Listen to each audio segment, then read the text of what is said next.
Hello there, Talking Fight fans. Welcome once again to another exciting episode of The Scoop featuring champ Bola Ray, who is now on part three of his trilogy, and not a famous fight rivalry, but in fact a trilogy of robberies, I might A say. trilogy of robberies. Well put. Well put. For one man. One man. Wow. It was yet again another classic robbery of the man known as Sweet Pea. This was a highly anticipated fight that literally took place almost a decade, or it took people almost a decade to bring it to the people. Where for the first time in history, the top two candidates for the Ring Magazine pound for pound division category were facing off against each other. My name is Bola Raymond Olugwale. This is The Scoop. March 6th, Pernell Whitaker just beat Buddy McGirt in another defense of his IBF light welterweight title. Prior to even stepping into the ring, Pernell had already had another fight signed, sealed, and delivered for later on that year against none other than the man himself, the legendary Julio Cesar Chavez. Now, in the event that Pernell had lost to Buddy McGirt, this fight was still going to go on. The fight public had been waiting for this for that long. They were not to be denied.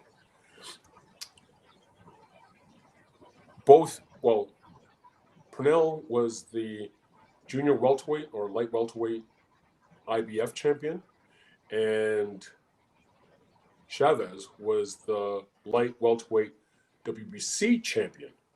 So in the event that Pernell had lost to Buddy McGirt at welterweight, that's the other thing, that fight was at welterweight. That fight was at junior welterweight. But if he had lost that, the fight was at welterweight. Hence why he wouldn't have lost his title. The fight would have been still on at junior welterweight because the boxing public wanted to see this clash for so long. But Pernell was victorious, so the fight was at welterweight for the vacant WBC title. Now, this was another step up for Chavez in his illustrious career.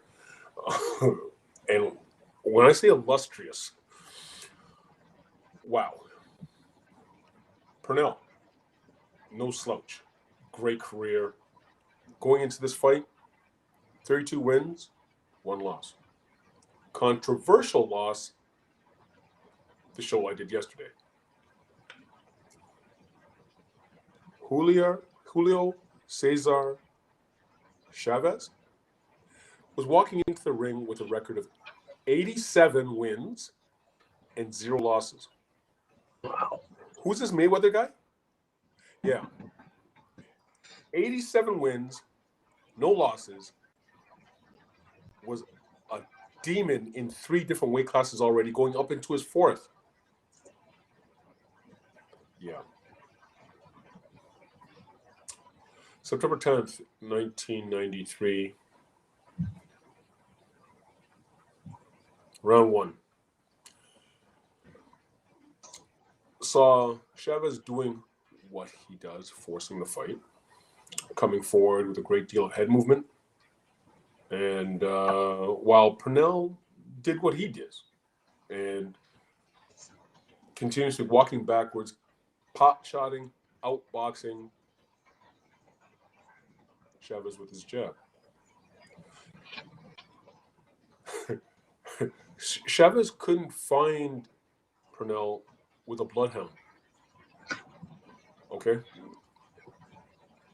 And this is, again, the legendary Chavez. Round two saw Pernell actually stopped and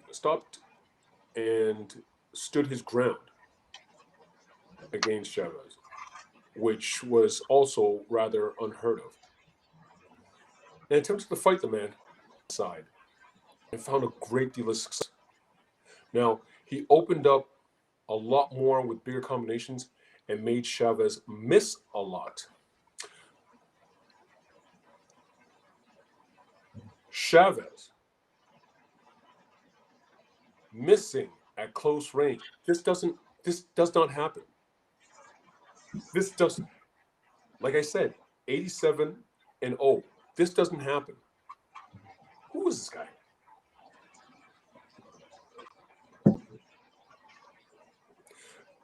The next two rounds saw Pernell getting into his groove. He pretty much stayed at mid-range and just outboxed him.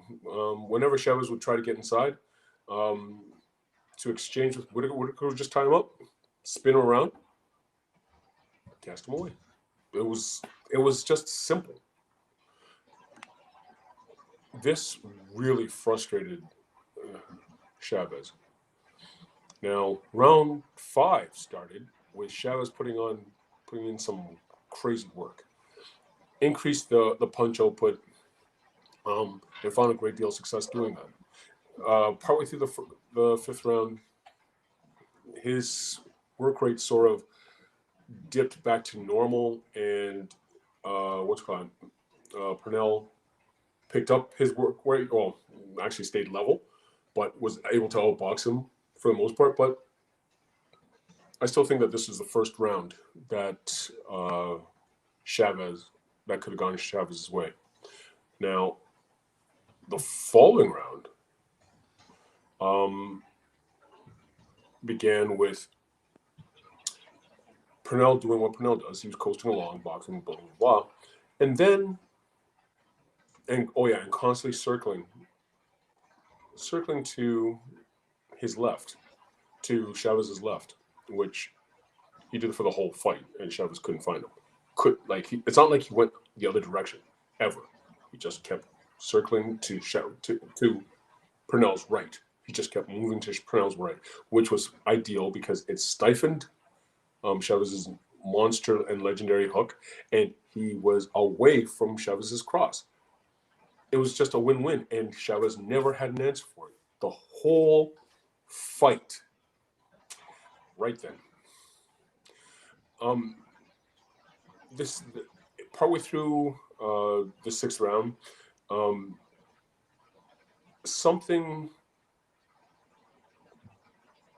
in essence, a tussle went on inside, and Chavez claimed that he got caught low. Now, he was given some time to clear his head, and then they resumed action with Pernell getting just a warning. Well, actually, Joe Cortez, the referee, saw it as an unintentional low blow and didn't do anything. We didn't take a point off because it was unintentional. So be it. Give him a warning. The next 3 rounds saw Pernell just outbox Chavez. Like, just at the end of the 8th round, Whitaker just started teeing off on the man's head, like, to the best of his ability, that is, because Pernell was never a huge puncher.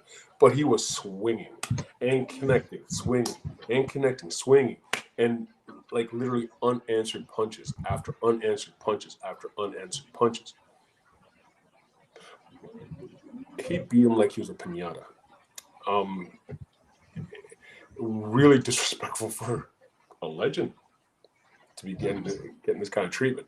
But it was quite the sight, and it solidified to me exactly how great Pernell Whitaker truly was. Again, he was able to do this to Chavez. The 9th round started with Pernell winning the outside game easy, and the round finished up with Chavez exchanging at point-blank range, like really going at it. And I feel that he had done enough to score the second round that he would have won. And this is round 9 that Chavez won on my scorecard. The championship rounds begun and finished much like the rest did. Pernell outboxed Chavez. It was just simply, he outboxed him at mid-range. He outboxed him at long range, outside range. And whenever Chavez would manage to get inside, Pernell would just tie him up, turn around. Joe Cortez was attempting to be fair. I thought he did a fantastic job as a ref in a challenging fight to ref. In that you have two guys who like to scrap on the inside, but the thing is, Pernell would just tie him up, and if he got tied up, he would break him apart, which would be to Pernell's benefit. But if their hands were going, if they were actually doing something on the inside, he let the fight go so as to give Chavez an opportunity to actually score some much needed points. And yet, it was still all Pernell from that point on. Partway through the 11th round, Chavez started to look tired, and he never really got his wings back. For me, from the outside looking in, it almost looked like he just quit. Like he was going through the motions of punching and stuff like that, but he wasn't on ablaze. He wasn't confident. He throughout the whole fight, he didn't really use his jab much to set up anything, which was really uncommon. He was known for peppering you with a jab and landing a monster cross, fall with a monster hook. He just was pot shotting it for the most part, and it just didn't prove that successful. Now, round 12, pretty much the same thing. He just got outboxed, and like I said, he was lackluster in his desire to be there. But when the bell rang, they both put their hands up, jubilant, and almost claiming that it was their day. It was their day.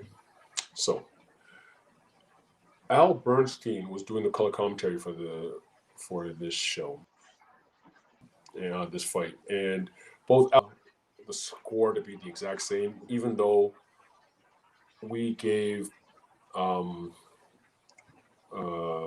Chavez different rounds, in that we both gave him the 5th round, but he gave him the 1st round and I gave him the 9th round. So we both scored at 118 Pernell, 110 Chavez. Okay. Now, what did the 3 blind mice see is the question.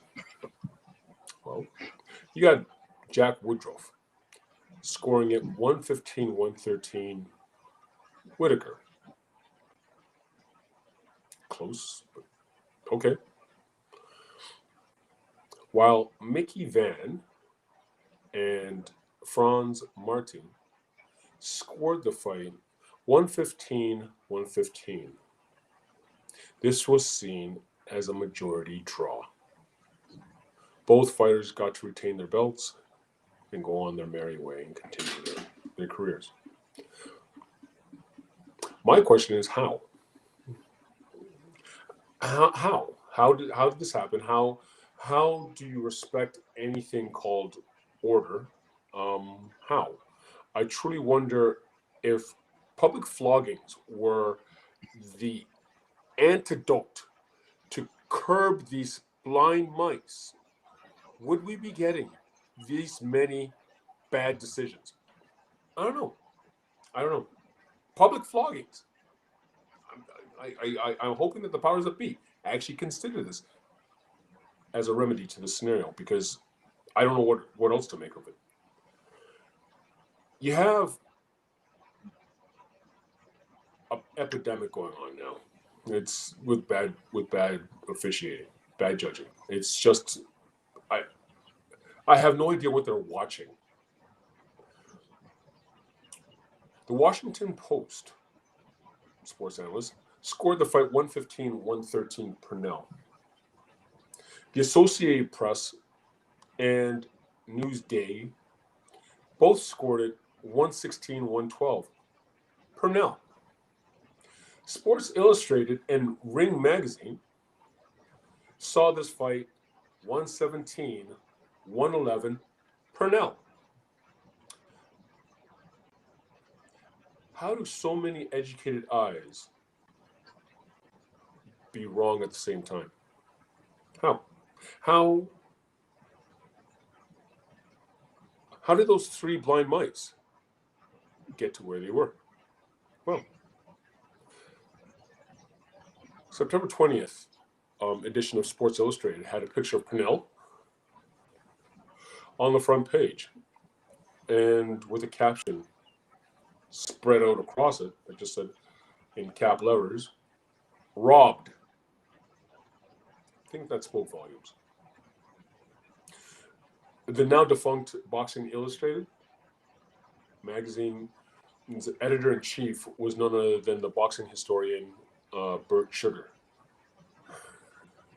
And he went on so far as to tell his subscribers that in the event that they believed that this fight was a draw, not to purchase this issue. Like, honestly. Lou Duva and many others, including me, thought that this was the work of Don King and Jose Sullivan, the president of the WBC. He really loved and wanted to protect Chavez, and Chavez was Don King's fighter. The two judges, Mickey Van and Franz Martin, were both WBC judges who were appointed to this fight specifically by Sullivan.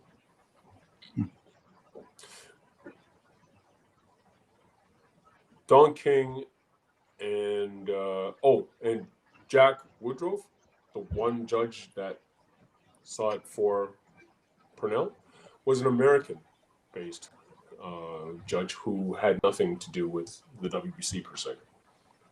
Now, Don King and Sullivan worked tirelessly to have him removed from the panel, but they finally relented and just realized that they already had two of the three in their back pocket, so therefore, pretty much their wish will go. So,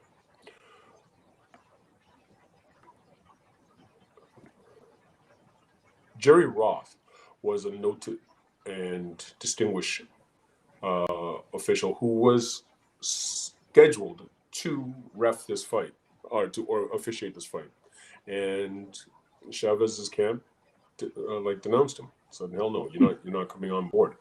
Gee, why?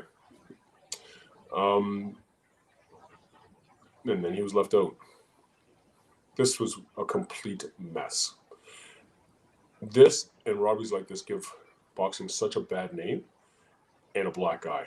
And my hope is by keeping the spotlight on decisions like this, that we can make this a bad memory in the future.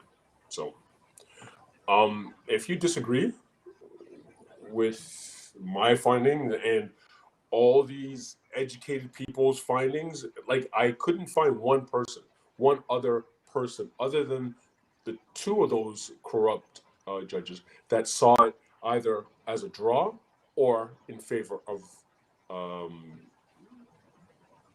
Chavez. It was rather blatant. But in the event that you do, please leave a comment down below. If you like this show, if you like this episode, please smash the like button and subscribe. Hammer that notification bell so as you again that you're wrong on other fights. It's your boy Bola, and that's the scoop. Thanks very much. Yeah. Wow. I just feel for this guy. Like I said, his record when he finished his career was 40 fights, 40 wins. Sorry, 40 fights. Sorry, 40 wins, 4 losses, 1 draw. I just told you about 2 of those losses, which were utter robberies, and the draw, which is an utter robbery. His one loss was to Felix Trinidad when he moved up to, I believe, junior middleweight, where Pernell was 5'6". He had no business going that high in weight. He's going up against gorillas, and he went up against an absolute juggernaut in Felix Trinidad. And he went the distance. I was nothing shy of surprised. But come on, man, he was inhuman, but not to that extent. And that's the only real loss. That's the only real loss that I think he had on his record. The other loss that he had, he dislocated his shoulder. It was his last fight, and also his after the what's it called, the De La Hoya fiasco, his life really went downhill. He was supposed to have a fight with Ike Corte, but it didn't happen because he failed a drug test for cocaine, and yeah. Then he got suspended. After the suspension, he went back, got tested again, got busted again. Then took that Felix Trinidad fight, got beat. Took some time off. Really struggled with this whole cocaine thing. Went into rehab for a bit, came back, had that one fight, popped his shoulder, called it a day. Finished his career as a coach, did rather well, and then early last year was killed by a hit and run. So he was an amazing fighter, nothing shy of amazing. Like I can't, almost any other fighter I can say they were so like him. I can't really think of a fighter like Pernell. I fought like Pernell. He didn't have power. Like I said, he couldn't crack an egg, but he was the living embodiment of what boxing was. To touch and not be touched is what he did in spades. So, may he rest in peace. Great trilogy, though. Great stories. Wonderful boxer, without a doubt. Yeah. And sad to see him leave the earth this way. But we all got to go sometime, I guess. Yeah. Yeah. Bottom line. Yeah. But he had his moment in the sun, that's for sure. Wow. Yes, he did. He left. He left quite the well, I won't say impact on history, but his mark on history. Let's put it that way. Well, he certainly gave us some substance for content. That's for sure. Precisely. Yes, all good stuff. And it being Friday, I guess we'll see you again on Monday. On Monday. And we have a pretty decent lineup of fights around the fight world this weekend coming up. Are you going to be watching any yourself? I'm interested in the Canelo fight. So, yeah, I'd like to see that. Yeah. You and a few million other people. That's good. A few million. There you go. It's going to be a party. Right. So anyway, thanks very much for joining me this evening, and thanks very much for our viewership out there. Have a good weekend. Remember to like, share, subscribe, and if you are subscribing, to ring that bell, get our notifications. Thanks very much, champ, and we'll see you on Monday. Cheers.